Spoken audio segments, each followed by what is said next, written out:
Mirëmbrëma, ky është edicioni qendror i lajmeve dhe këto janë titujt kryesor të tij. Arrestohet për korrupsion ish drejtori i burgjeve Arben Çuko. Ai dyshohet se ka marrë një shumë prej 3.000 eurosh në këmbim të transferimit të dëdënuarit Olsi Karagjozi nga burgu i Bradasheshit në atë të Fierit. Emri i Çukos doli ndërkohë që prokuroria për krime të rënda po përgjonte një grup kriminal. Pas ditën e sotme ka rënë në pranga edhe ish deputeti socialist Arben Doka, i cili dyshohet se është i përfshirë në tjetërsimin e pronave tek rana e hedhun në Shëngjin. News24 zbardh dëshminë e 5 arrestuarve pas zbulimit të laboratorit që do të përdorej për prodhimin e heroinës në Has. Pronari i ndërtesës Xhevit Shuti ka apohuar se banesën ja kishte dhënë me qira një personi të panjohur, i cili do ta përdorte për prodhimin e bimëve medicinale. Sa ka qetimet zbuluan përfshirjen e 3 shtetazëve turq që kishin rolin e sigurimit të opiumit. Në pranga përfundoi një biznesmen turk. 17 ditë pas ngjarjes së rëndë në ish blloku, një person beti i vrarë, 2 të tjerë u plagosën.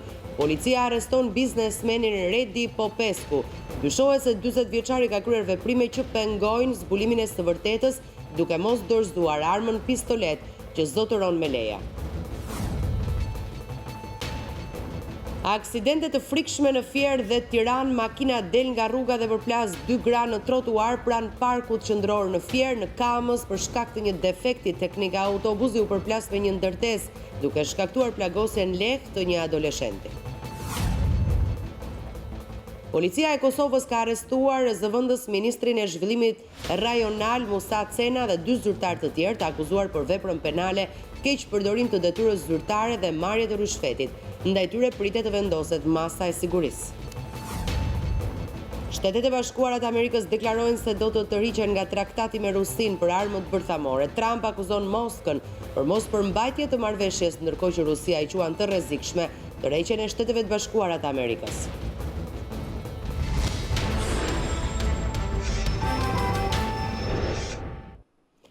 Arrestohet për korrupsion ish drejtori i burgjeve Arben Çuko. Urdhër arresti u ekzekutua sot pas dite dhe aktualisht Çuko është i ndaluar në ambientet e drejtorisë së policisë të Tiranës.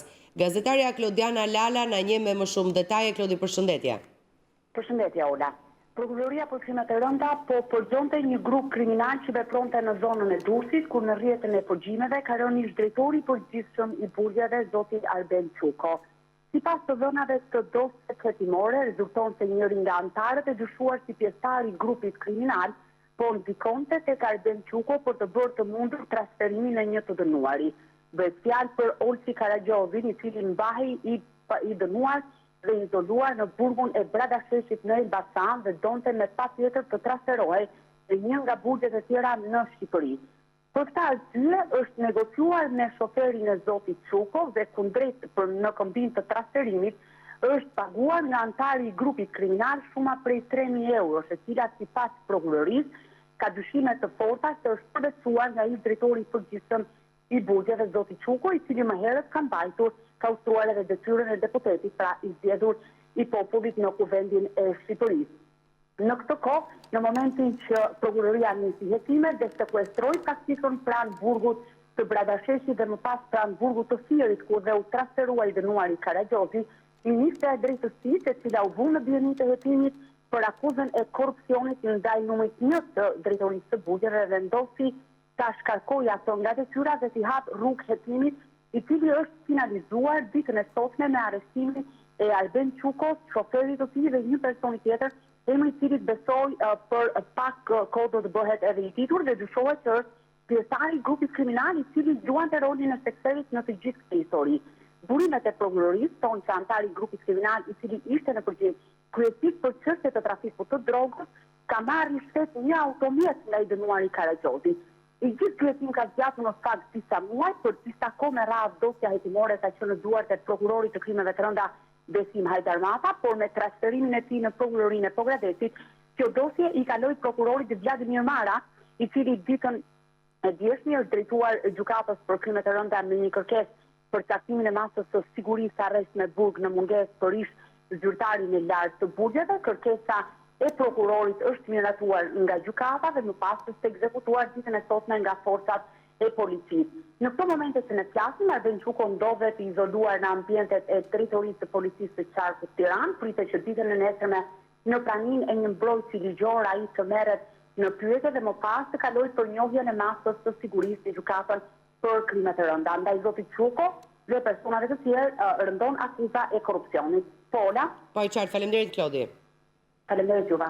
Ndërkohë ka patur dhe një reagim nga kryeministri i vendit zoti Rama bërë në rrjetet sociale për arrestimin e Qukos. Ai thot keqardhje për Qukon, por për ne s'ka dy qëndrime në raport me ligjin, ka vetëm një, s'ka dy qasje në raport me drejtsin, ka vetëm një, s'ka dy fytyra në raport me qytetarët, ka vetëm një, ne si jemi e kurs do t'jemi njësoj si të tjerët.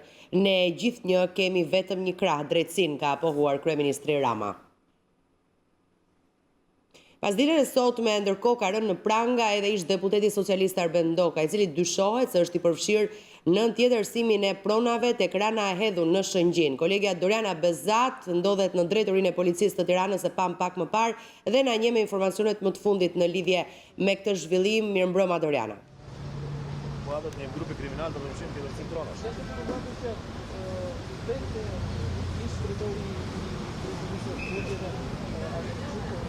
Doriana, më dëgjon? Pola, përshëndetje, unë ndodhem tek drejtoria e policisë së Tiranës, aty ku rreth një orë më parë është vënë në pranga ish deputeti i Partisë Socialiste Arben Doka së bashku me vllain e tij, të cilët akuzohen për tjetërsim pronash. Vetëm në këto momente policia e shtetit ka sjellë njoftim zyrtar në lidhje me këtë arrestim. Në njoftim thuhet se policia e shtetit ka ekzekutuar urdhër arrestin për shtetasin Arben Doka, 46 vjeç nga Lezhë, për të cilën gjykata për krime të rënda ka caktuar masën e sigurisë arrest me burg. Ai dyshohet për veprat penale, falsifikim të dokumentave, falsifikim të vulave, stampave ose formularve, shpërdorim të tokës në kuadër të grupi kriminal të përfshirë në tjetërsim tokash. Hetimi disa mujor ka mbledhur prova dhe se ky grup kriminal dyshohet si implikuar për abuzime me trojet shtetërore në zonën e Lezhës dhe Kurbinit përmes falsifikimit të dokumentave dhe vulave. Në mars të 2018-s policia e Lezhës hetoi një grup kriminal që dyshohej se ishte i lidhur për abuzim tokash e trojesh në zonën e Shëngjinit me në total 12 persona, mes tyre dhe kryetari i Bashkisë së Lezhës. Ndërsa 11 u shpallën në kërkim.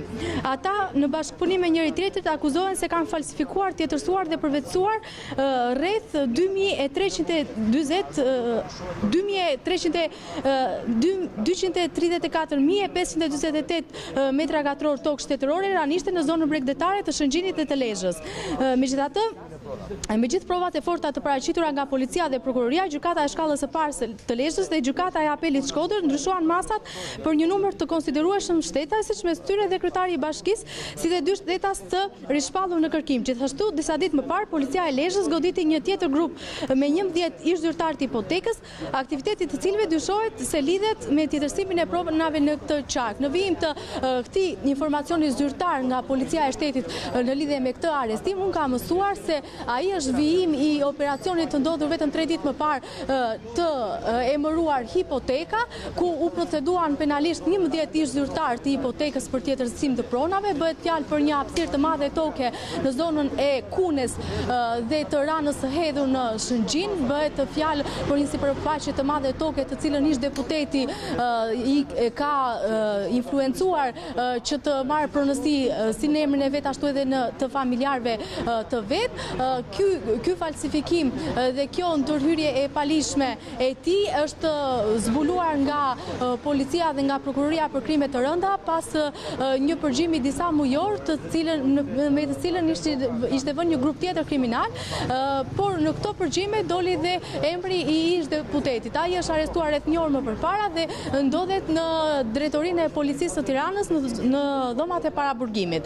Ne kemi mundur të marrim vetëm pamjet e arrestimit zbulimi të vllajt të tij, pasi në këto momente në drejtorinë e policisë së Tiranës së bashku me ish deputetin Arben Doka ishin dhe dy shtetas të tjerë të vënë nën pranga. Njëri prej tyre, sipas burimeve të mia, është i vllai me identitet Xhevair Doka. Po ashtu në dhomat e paraburgimit ndodhet edhe një ish deputet tjetër me detyrë funksionale të fundit ka pasur drejtorinë e burgjeve. Në pranga ka rënë Arben Çuko, mbi të cilin rëndon akuza e korrupsionit pasiv. E qartë, faleminderit Dori për gjitha ulësit që përsollët në studio. Ecën në temat të tjera zhvillime të ditës, të përgatitura për edicionin qendror të lajmeve. News24 ka zbardhur dëshmitë e 5 arrestuarve pas zbulimit të laboratorit që do të përdorej për prodhimin e heroinës. Pronari ndërtesës Xhevit Shuti ka pohuar se banesën ja kishte dhënë me qira një personi të panjohur, i cili do ta përdorte për prodhimin e bimëve medicinale. Sa ka që hetimet zbuluan për fshirjen e 3 shtetasve turq që kishin rolin e sigurimit të opiumit. Në pranga ka përfunduar edhe një biznesmen turk. Zbardhen detaje të reja nga aksioni policor gjatë të cilit në fshatin Branok të Hasit u zbulua një laborator për përpunimin e heroinës. Xhevit Shuti ka pohuar përpara hetuesve se shtëpinja kishte dhënë me qira një personi të panjohur me qëllim që ta përdorte për përpunimin e bimëve medicinale. Ai ka refuzuar të jap emrin e personit me të cilin kishte bërë marrëveshjen me argumentin se nuk e njihte, por dëshmia e tij nuk është e besueshme për prokurorët për faktin se Shuti më herët ka qenë i arrestuar në Turqi për çështje të trafikut të heroinës. Ai dyshohet se ka riaktivizuar sërish grupin në të cilin bënte pjesë, duke ngritur në shtëpinë e tij edhe laboratorin për përpunimin e drograve të forta. Në banesën e Xhevit Shutit, policia sekuestroi 150 kg opium dhe lëndë të tjera për përpunimin e heroinës.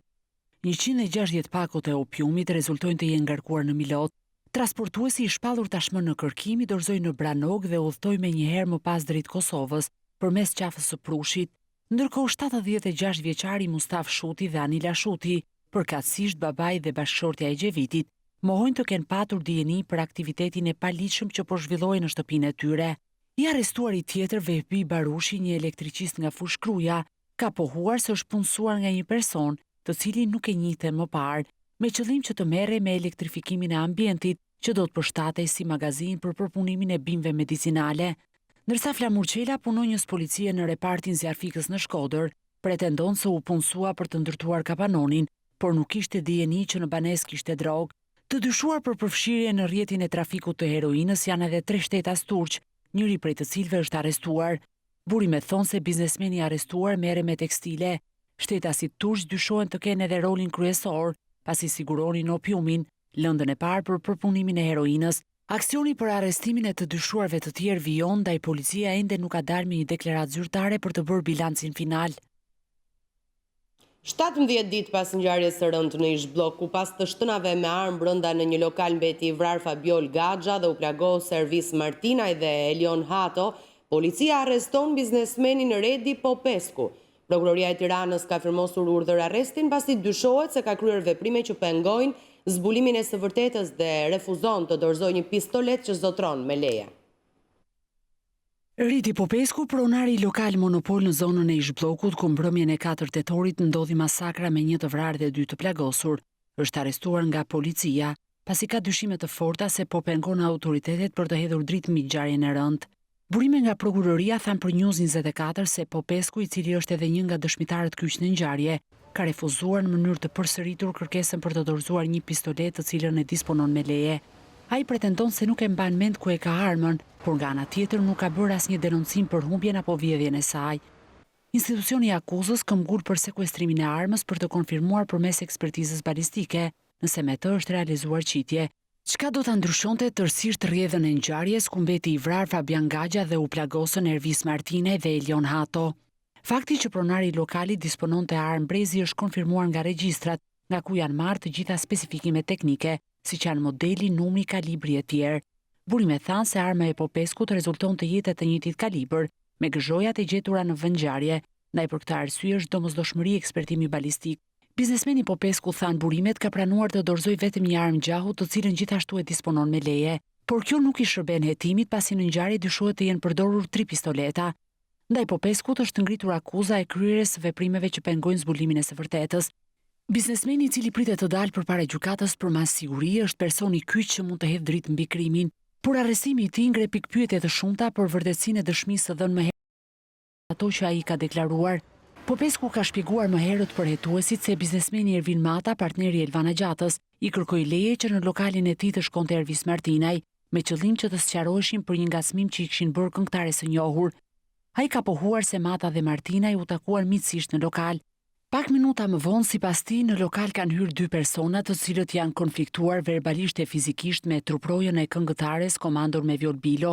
Një moment, Gagja ka nxjerrë armën dhe ka qelluar në drejtim të grupit të Ervin Matës, por sulmit I është përgjigjur me Vjol Bilo, I cili dyshohet të jetë edhe personi që vrau 26 vjeçarin dhe plagosi 2 të tjerët. Për këtë ngjarje më herët janë arrestuar Ervis Martinaj, Elion Hato dhe Geldo Hoti. Ky I fundit pjesë e grupit të Ervin Matës.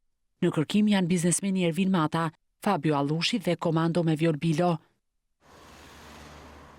Një defekt I rënd në motorin e një autobusi urban të linjës Kamës Qendror por paksa nuk është kthyer në një tragjedi. Autobusi tipit Benz fizarmonik ndodhej I parkuar në stacion kur ka marrë një super xhiro dhe është përplasur me murin e një ndërtese 2 katëshe, duke plagosur lehtë një djalë 17 vjeçar. Për fat, në momentin e ngjarjes në stacionin e autobusit ka patur pak qytetarë që prisnin, të cilët kanë vrapuar në panik. Banorët e Kamzës janë bërë dëshmitar të një ngjarje të pazakontë që përpaksa nuk ka shkaktuar viktima në njerëz. Një autobus urban firzamonik I linjës Kamës-Tiranë ka dalë nga rruga duke hipur mbi trotuar, ku fillimisht ka goditur një adoleshent që ka qenë bashkë me të atin, e më pas është ndalur nga muri një ndërtese 2 katëshe. Ngjarja shënuar rreth orës 09 të mëngjesit në qendër të qytetit, pranë vendodhjes së stacionit të parë të urbanit. Të dhënat e para nga spitali traumës thonë se adoleshenti I moshës 17 vjeç me inicialet HG ka pësuar disa shëmbje të lehta në pjesë të trupit dhe është jashtë rrezikut. E gjithë skena është parë nga 10 qytetarë të Kamzës që kanë qenë dëshmitar të saj. Ata pohuan jashtë kamerës se autobusi urban ndodhej I parkuar në stacion në momentin kur shoferi e ka ndezur mjetin, I cili në pak sekonda ka dalë nga faza dhe ka marrë super xhiro. Kur ka parë autobusin të marrë shpejtësi jashtë çdo kontrolli, drejtuesi I tij ka ndërmarrë një veprim të guximshëm, duke e drejtuar autobusin drejt një ndërtese 2 katëshe ndan rrugës. Skena ka provokuar panik tek tregtarët e katit të parë, që për t'i shpëtuar më të keqes janë futur më në brendësi, ose janë ngjitur me vrap në katin e dytë. Dëshmitarët tregojnë se në ato momente në stacion nuk ndodheshin pasagjerë dhe as brenda urbanit, pasi kishte pak kohë që ishte larguar autobusi që kishte radhën, çka ka shmangur një tragjedi njerëzore. Policia po heton shkaqet e ngjarjes ndërsa ka dokumentuar dëmet në disa subjekte tregtare. 2 aksidente automobilistike u shënuan këtë të diel ndërkohë në Fier. Një automjet doli nga rruga në afërsi të parkut qendror në një nga zonat më të frekuentuara të qytetit duke e përplasur 2 gra. Njëra nga zonjat e përfshira në aksident pësoi fraktura në gjymtyrët e poshtme dhe u dërgua menjëherë në spital ku dhe po trajtohet pa pasoja për jetën. Automjeti që doli nga rruga ka përplasur edhe një mjet tjetër. Policia shoqëroi drejtuesin e makinës. Po sot një tjetër aksident u shënua në fshatin Baltës të Fierit. Një motorciklet përplasi një fëmijë 2 vjeç sapo kishte dalë nga banesa. Pas ndihmës së parë mjekësore, vajza e mitur u transportua drejt spitalit të traumës.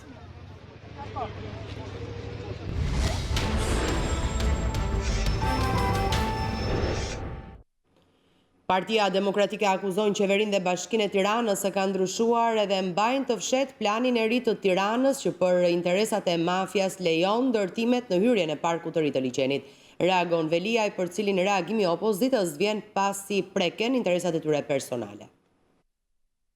Parku I liçenit artificial vazhdon të mbetet molla e sherrit në politikën shqiptare. Të djathtët akuzojnë për betonizim, ndërsa të majtët përgjigjen me sipërfaqet e shtuara në gjelbërim. Këtë të diel nga Selia Blu, kreu I Departamentit të Mjedisit Jamar Maltezi, akuzoi kryeministrin Rama dhe kryebashkiakun Veliaj se për interesat të mafjes së ndërtimit ka ndryshuar planin e vitit 2013 dhe po e mbajnë të fshehur ato. Plani mafioz Rama Veliaj ka ndryshuar planin e vitit 2013, I cili ndalonte rreptësisht ndërtimet në çdo lulishte apo park të qytetit.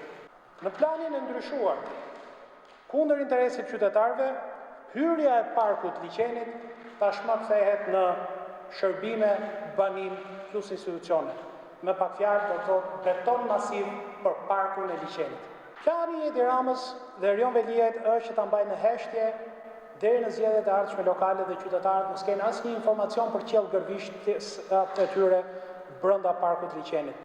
Por ndryshe përgjigjet kryebashkiaku i cili ishte në parkun e liçenit ku foli për vendimin e qeverisë që i shton parkut një hapësirë prej 2.5 hektarësh nga ana veri perëndimore e tij, territor që deri më sot ka qenë pjesë e Gardës së Republikës. Me një vendim qeverie, kryeministri Rama dhe ministrat i dhanë dhe i falën qytetit një hapësirë që ishte një zonë e pak se sushme nga qytetarët, kryesisht për mjetet ushtrisë të Gardës, por tani e gjitha do të shkojë në administrim të Agjencisë Parqeve dhe Rekreacionit dhe kush ka parë si është transformuar liçeni këto 3 vite ka një garanci të jashtëzakonshme se kështu do transformohet dhe kjo pjesë. Veliaj tha se akuzat e opozitës burojnë për interesa të ngushta private dhe jo nga ato qytetare. Këto është shqetësimin e tyre. Duhet të jenë realisht të tronditur që kjo hapësirë i shkon qytetit dhe nuk i shkon kunetërve. Dhe fakti që dalin për ditë për këtë hapësirë do thotë që ju ka dhemë shumë, fakti që këtë do të akuzojnë qytetarët e Tiranës, edhe jo ata që në fakt duhet të kalojnë në këtë vettingun. Dhe prandaj gjithë jemi buzagaz kur dëgjojmë për vettingun e Elulbashës, sepse ne presim vettingun e SPAK-ut dhe BKH-s.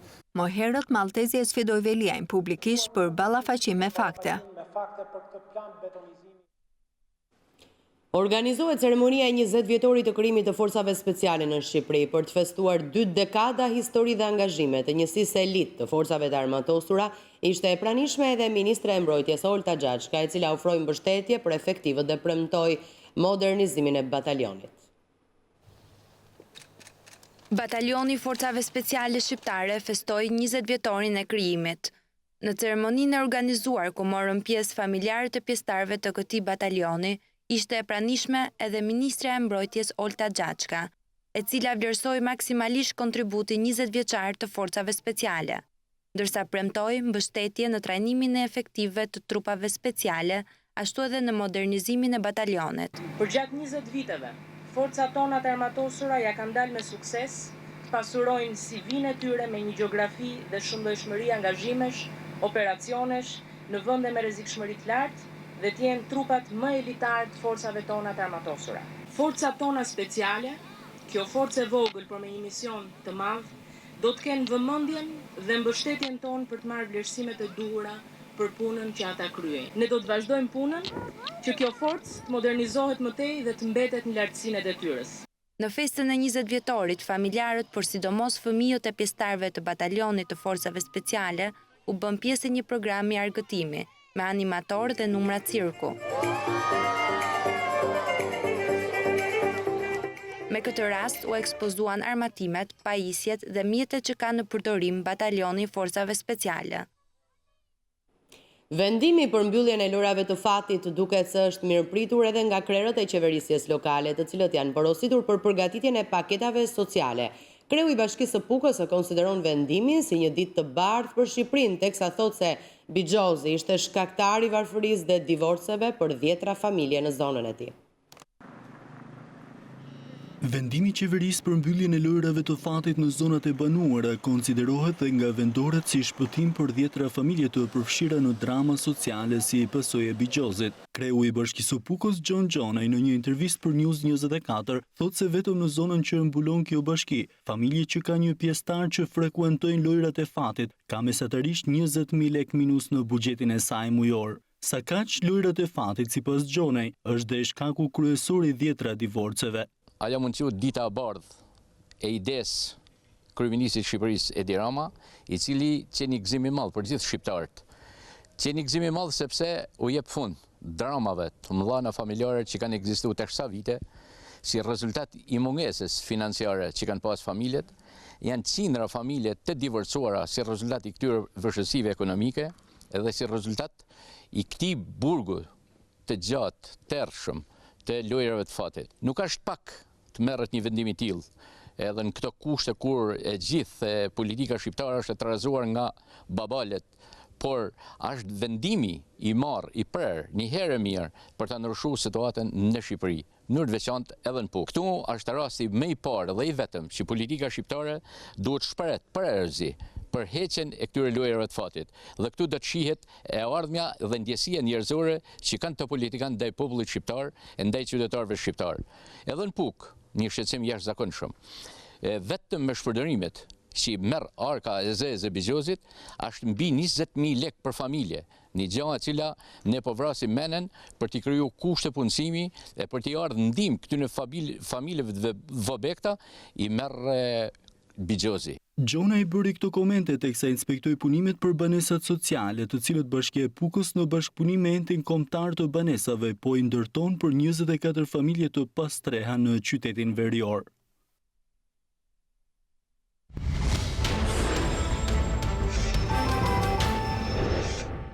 Ne flasim edhe njërë për arrestimin e ish deputetit Partisë Socialiste Arben Dokar, i lidhemi edhe njërë me kolegjen Doriana Bezat. Mirëmbrëma Dori edhe njërë, çfarë detajesh të tjera keni siguruar, ndërkohë do të kemi mundësi të shohim edhe pamjet që dëshmojnë momentin e arrestimit të tij, apo jo? Atëherë, po, edhe një sekond Dori, ta saktësoj. Ky që shikojmë është vllai i Arben Dokës, i arrestuar gjithashtu për të njëjtën çështje, po? Vetëm pak minuta më përpara ai u shoqërua për në dhomat e paraburgimit, dyshohet se është i përfshirë në skemën e falsifikimit të dokumentave për përfitimin e tokave ranore në bregdetin e Lezhës, konkretisht në zonën e Shëngjinit, në zonën e Kunes dhe të Ranës së Hedhur. Ai si shumë persona të tjerë të cilët janë vënë nën pranga, ka përfituar këtë hapësirë toke. Sipas informacioneve që ka marrë nga policia, skema e mashtrimit funksiononte në këtë mënyrë. Këta persona merrnin formular për që këto hapësira ranore, kryesisht në zonën e bregdetit të Shëngjinit, falsifikonin dokumenta, falsifikonin këto formular dhe e ndryshonin në Bashkinë e Lezhës nga tokë fjalëshin tokë ranore e kthenin në tokë fjalësh tokë bujqësore. Më pas nxirrnin pretendime se kjo tokë ju përkiste atyre e kishin të trashëguar nga të parët dhe fillimisht për të mostrë në sy kjo tokë ju shitej personave, do të thënë kalonte dorë më dorë deri në dora e fundit ishte e personave të cilët edhe e nxisnin këtë falsifikim. Pra, tokat ranore në bashki ktheni në toka bujqësore. Më pas ngriheshin pretendime nga persona të ndryshëm se toka ju ishte lënë trashëgimia atyre dhe më pas kjo tokë shitej me çmime qersharake në disa persona, kalonte në disa pronar dhe në pronarët e fundit ishin persona të cilët nxitën edhe falsifikimin e dokumentave. Në këtë formë ata bëheshin pronar të kësaj toke që në fakt ishte ranore dhe ishte bregdet dhe shfrytëzohej më pas për aktivitetet e tyre. Në këtë formë ata kanë bërë edhe pastrim parash, pra pastrim të produkteve të veprave penale. Persona ishin të implikuar në gjithë këtë histori? Sipas informacioneve të dhëna zyrtarisht nga policia e shtetit, ky është vijim i disa operacioneve. Një operacion i ndodhur muaj më parë, ku ishin të përfshirë rreth 12 shtetas dhe operacioni i fundit hipoteka i ndodhur 3 ditë më parë, ishin të përfshirë 11 persona, kryesisht ish zyrtar të hipotekës. Megjithatë, sipas informacioneve të policisë, janë ende duke u verifikuar persona të cilët kanë përfituar me pa të drejtë këto hapësira toke kryesisht në Bregdet. Vetëm ditën e sotme në drejtorinë e policisë së Tiranës janë arrestuar 3 persona të lidhur me faktin e tjetërsimit të pronave. Megjithatë, ndoshta në ditët në vijim, kur edhe të gjitha aktet do t'i kalojnë prokurorisë, do kemi një panoramë më të qartë se sa persona janë të implikuar në tjetërsimin e këtyre pronave. Konkretisht Arben Doka, si i ndihmonte familjarët e vet në këtë histori? Sipas informacioneve që ka marrë, roli i ish deputetit ishte fakti që siguronte formularët të cilët bënin tjetërsimin e tokas nga ranore në bujqësore dhe kishte influencën e tij në Bashkinë e Lezhës, duke shfrytzuar njohjet e veta për të bërë të mundur tjetërsimin e pronave. E më pas nxjerrjen e aktit të pronësisë. E qartë. Doriana, duke qenë se ndodheni aty, nëse mund t'ju pyes çfarë informacioni keni edhe për Çukon, zotin Çuko, i cili është gjithashtu i arrestuar, ish drejtori i përgjithshëm i burgjeve, vazhdon të gjendet në institucionin pas jush? Po, Arbin Çuko ka vetëm 2 ose 3 orë që ndodhet në dhomat e paraburgimit. Nga informacioni që ka marrë, ndodhet aktualisht, ka pasur një kontakt me disa miqtë e tij ish deputet, të cilët kanë ardhur të takojnë në orarin e vizitave. Nuk është paraqitur ende një mbrojtës ligjor pranë tij, nuk është marrë ende në pyetje, por ndodhet në dhomat e paraburgimit në pritje të kryerjes së të gjitha procedurave. Do të qëndroj aty gjatë mbrëmjes së sotme, nëse e kemi këtë informacion, apo pritet të dalë prej andeje, transferohet? Po, jo, do të qëndroj në dhomat e paraburgimit të Drejtorisë së Policisë së Tiranës deri në momentin kur do të paraqitet para gjykatës së krimeve të rënda për njohjen e masës së sigurisë për veprën penale korrupsion pasiv. Duhet të theksuar se 2 ish deputetës, si Arben Doka, ashtu edhe Arben Çuko, janë vënë në pranga pas urdhër arrestit të dhënë nga krimet e rëndat.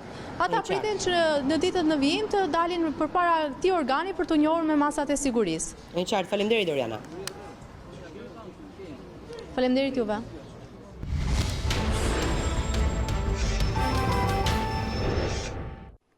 Biznesmeni Mustafa, i cili njihet si Babalja i vërtet në qytetin e Vlorës, thotë se Babalja i politikës nuk ka asnjë lloj lidhje me këtë emër. Emri Babale nuk ka lidhje me mashtrimin, por me mirësitë, prej të cilave edhe Mustafa ka marrë pagëzimin e shoqërisë. Ai tregon se ka patur qindra telefonata nga miq, të cilët kanë menduar se ishte ai përfshirë në lojën e politikës, teksa kërkon nga politikanët të mos e përdorin më këtë emër. Kohët e fundit, personazhi i Babales është kthyer në temën e ditës, duke nisur nga kamera e fshetë, vazhduar me politikën, dëshminë e tij, çështjet penale, por në qytetin e Vlorës njihet një tjetër person si Babalja. Si Babalja njihet Mustafa Mustafaj, i cili drejton biznesin e peshkimit me të njëjtin emër prej vitesh. Ai është një personazh i veçantë në Vlorë, si për shkak të veshjes tipike, ashtu edhe për shkak të mirësive që e kanë karakterizuar që prej hapjes së biznesit të tij.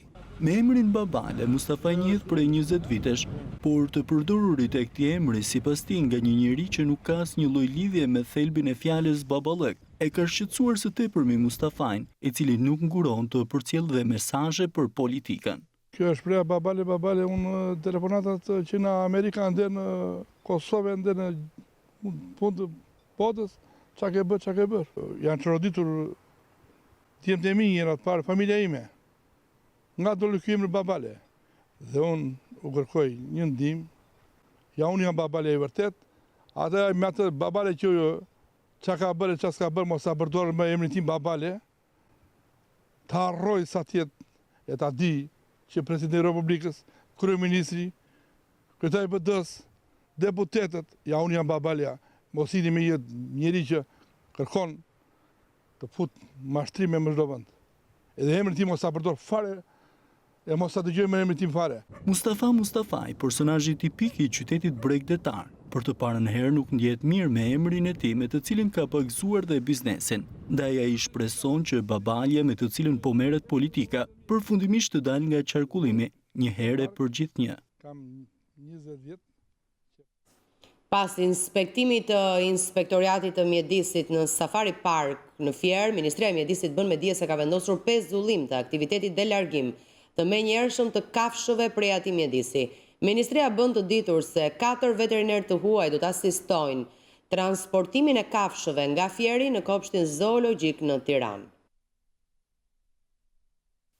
Pas inspektimit të urdhëruar nga Ministri i Mjedisit Blendi Klosi që Inspektoriati i Policisë Pyjore në bashkëpunim me Agjencinë Kombëtare të Zonave të Mbrojtura ushtruan në lokalin Safari Park në Fier dhe pas verifikimit të dokumentacionit, Ministria e Mjedisit ka vendosur masën e pezullimit të aktivitetit dhe largimi menjëhershëm i kafshëve. Ministria e Mjedisit bën të ditur se në kopshtin zoologjik të Tiranës ka nisur puna për ngritjen e infrastrukturës së nevojshme, për vendosjen e 13 kafshëve.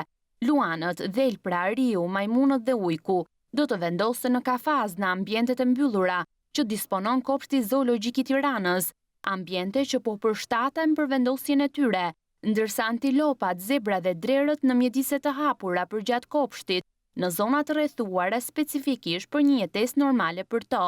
Parashikohet që punimet për ngritjen e infrastrukturës së nevojshme në kopshtin zoologjik të Tiranës të përfundojnë brenda javës së ardhshme.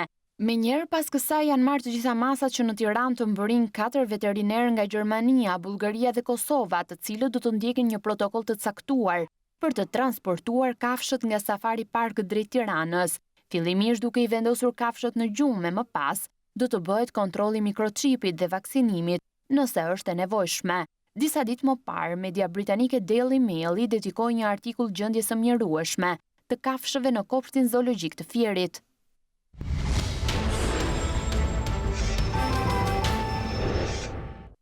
Në Universitetin Luarasi është organizuar një aktivitet 5 ditori për masave globale që synon para përgatitjen e studentëve për tregun rajonal ndërkombëtar të punës. Në bashkëpunim me Këshillin Rinor të Ballkanit, studentët e ekonomikut në Luarasi diskutuan për tema të nxehta të diplomacisë, ekonomisë dhe politikave sociale me profesionistë e student nga vende të ndryshme të botës. Në përfundim të aktivitetit, studentët u pajisën me certifikata, ndërkohë që Mateo Veliu, studenti i ekonomikut në Luarasi, rrëmbeu çmimin e performancës.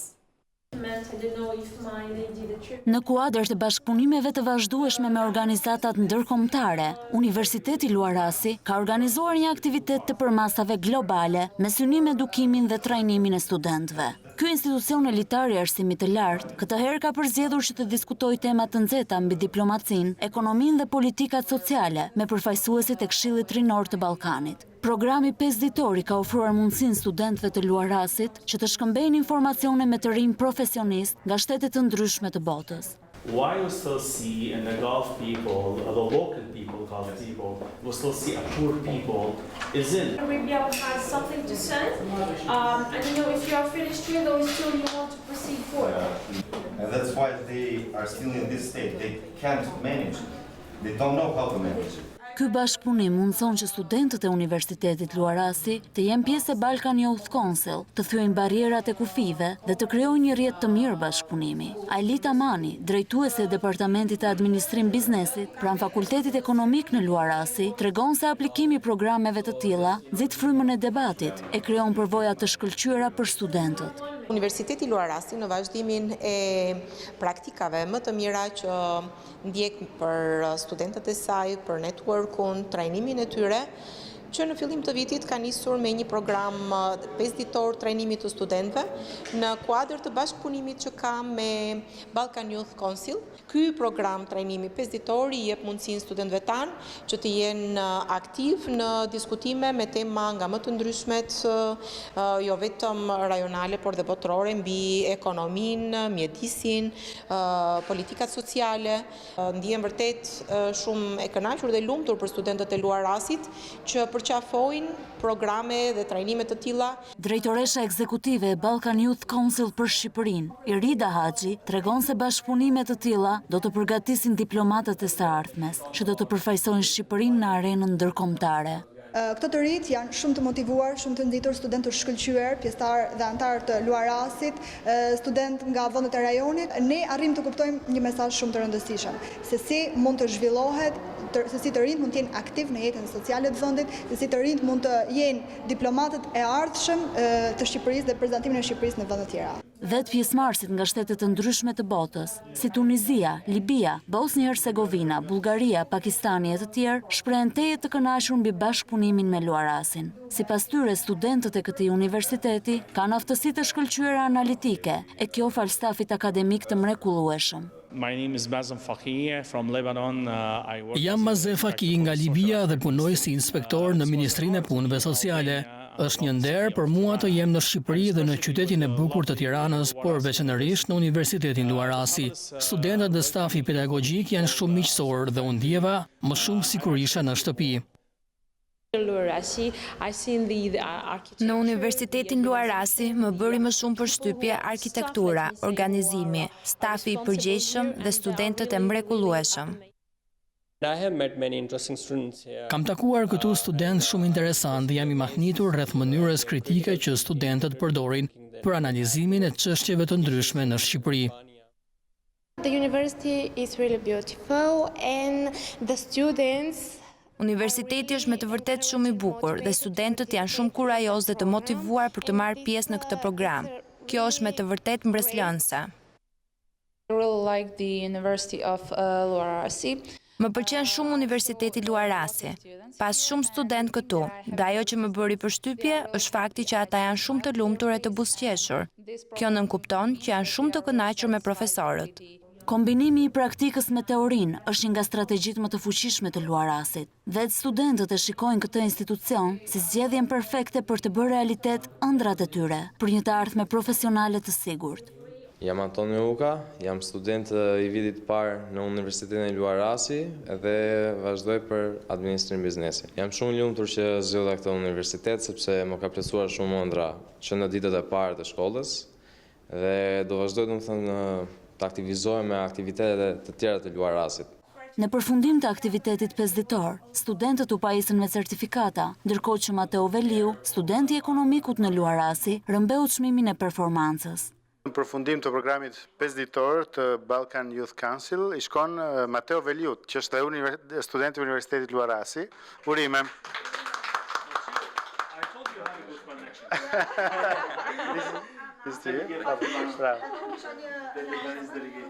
Duhet falenderoja Universitetin Luarasi, por dhe Balkan Youth Council për kina japin neve studentëve dhe një mundësi për të zhvilluar aftësitë tona, sidomos komunikimi dhe siç janë aftësitë të tilla që janë të nevojshme, sidomos për Shqipërinë dhe tregun evropian, madje më gjerë. Nëpërmjet programeve të tilla ndërkombëtare, Luarasi vazhdon të mbetet një ndër liderët e arsimit të lartë në vend, duke zgjeruar çdo ditë më shumë rrjetin e të rinjve dhe duke parapërgatitur studentët për tregun global të punës.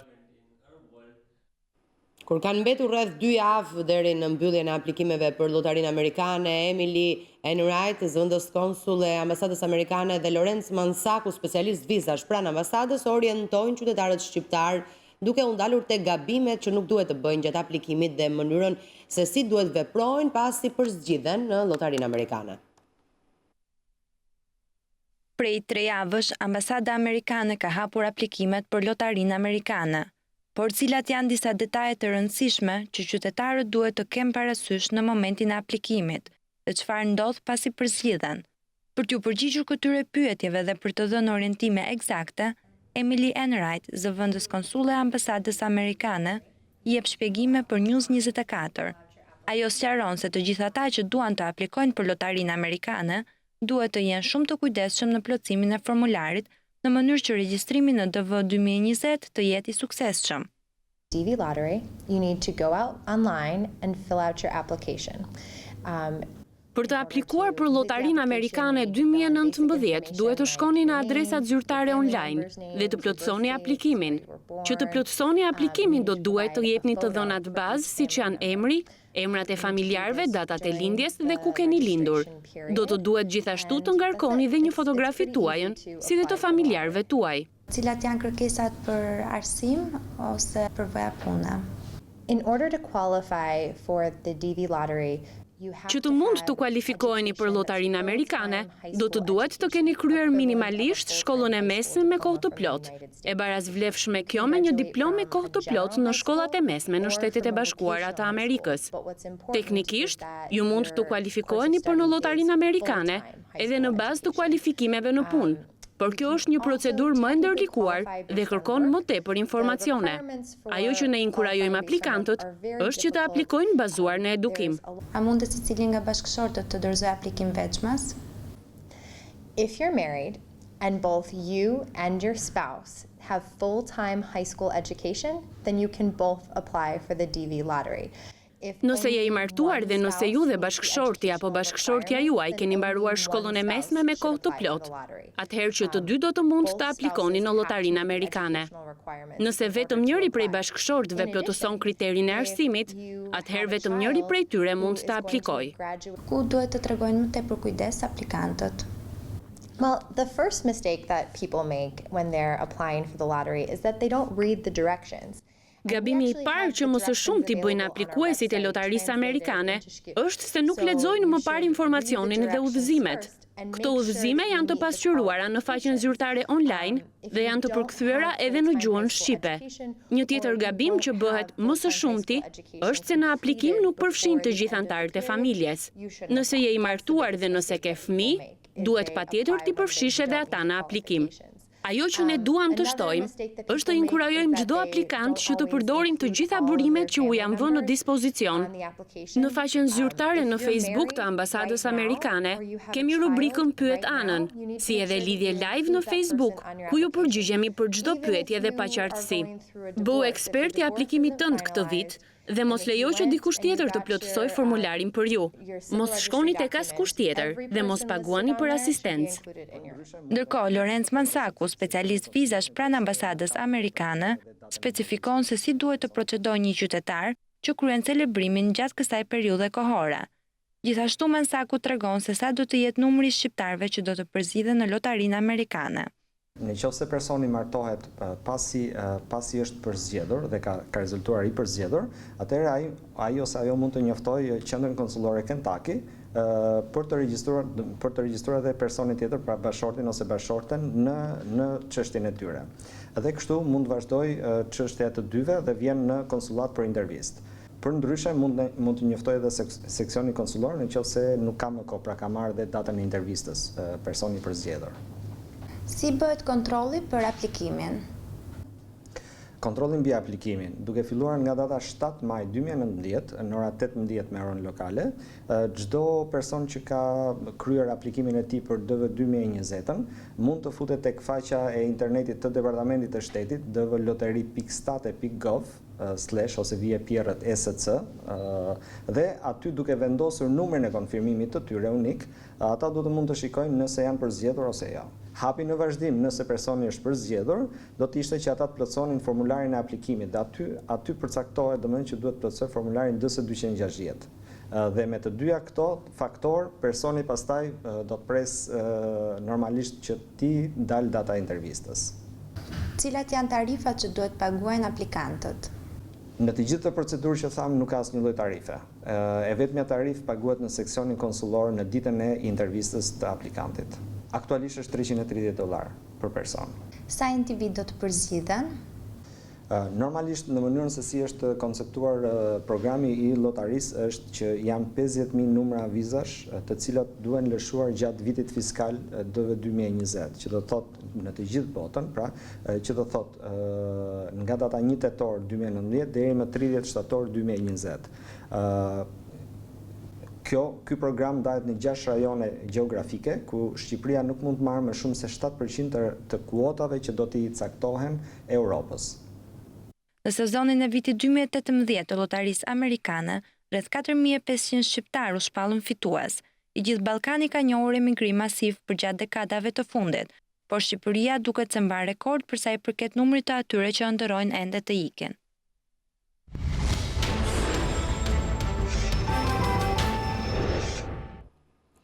Policia e Kosovës ka arrestuar zëvendës ministrin e zhvillimit rajonal Musat Sena dhe 2 zyrtarë të tjerë. Lajmi konfirmohet për median kosovare Index Online nga kryeprokurori i prokurorisë themelore në Prishtinë, Imer Beka. Me urdhër të prokurorit të rastit, Kujtim Munishi, policia ka arrestuar zëvendës ministrin e zhvillimit rajonal Musat Sena dhe 2 të dyshuar të tjerë për veprën penale, keqpërdorim të detyrës zyrtare dhe marrje të rishfetit. Të dyshuarit janë ndaluar për 48 orë dhe ndaj tyre ditën e sotme pritet të vendoset masa e sigurisë. Kujtoj se ministri i zhvillimit rajonal në Kosovë është Rasim Demiri.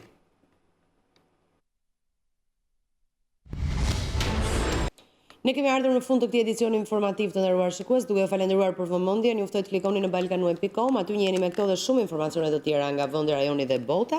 Mund të shfletoni online gazetën shqiptare, të dëgjoni radion shqiptare dhe të ndiqni të gjithë programacionin e televizionit ton, mjafton të klikoni mbi live streaming që gjeni në balkanweb.com. Do të takohemi së bashku sërish në orën 21 në edicionin e ardhshëm informativ. Ju shikim të këndshëm të programacionit ton në vijim.